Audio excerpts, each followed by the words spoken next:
Ie, faly marabantsika rehetra indray amin'izao arinalina izao. Tsy misaraka aminareo zay fa mbola vorona trany hifampizara ny vaovao mahakasika ny fivoaran'ilay rivodoza Dumaco.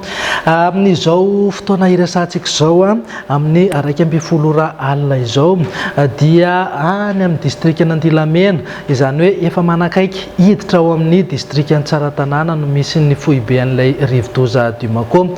Ny ena dia ny ena ny heriny raha fahitana anazy manodidina eo amin'ny 20 km isan'ora ny rivotra entiny ary eo amin'ny 520 km isan'ora kosa ny tafiotra miaraka aminy.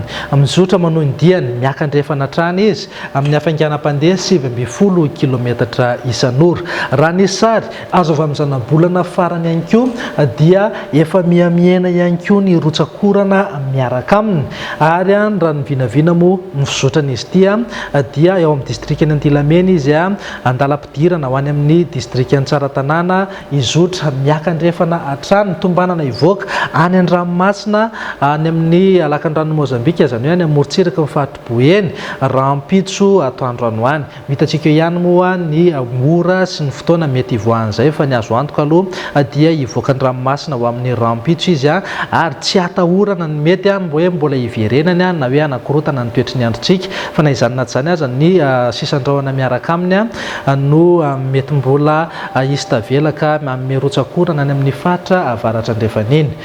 Ny filazana mahakasika ny rivodoza kosa dia miova toy izao: filazana miloko manga ho an'ny faritra Nalanjorofo, Mandritsara, Andilamena, Amparafaravola, Ambatondrazaka, Brickaville ary Toamasina voalohany sy faharoa. Foana kosa ny filazana ho an'ireto district ireto: Andapa, Antalahy, Bealanana, Befandriana avaratra.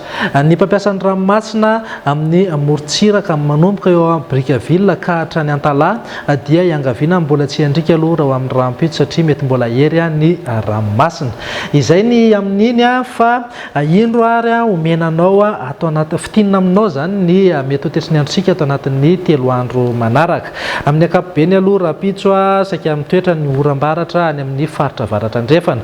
Ny orana malefaka ihany koa mety isy ihany mandalo miserana ihany moa zay any amin'ny faritra Isava, Nalanjorofo, Alaotramangoro ary ny faritra Atsinanana. Ho antsika eto amin'ny afovoantany miazo amin'ny vatovavy fitovinany atsimo Atsinanana kosa dia andrahoana na anjombona amin'ny ankapobeny mety arahana erikerika manifina orana somary miatoato indraindray. Tapany atsimo nosy maina ny andro amin'ny ankapobeny. Raha ny alakamisy kosa indray dia saika mitoetra any amin'ny faritra avaratra andrefana ary ny ilany andrefana iny ny oram-baratra.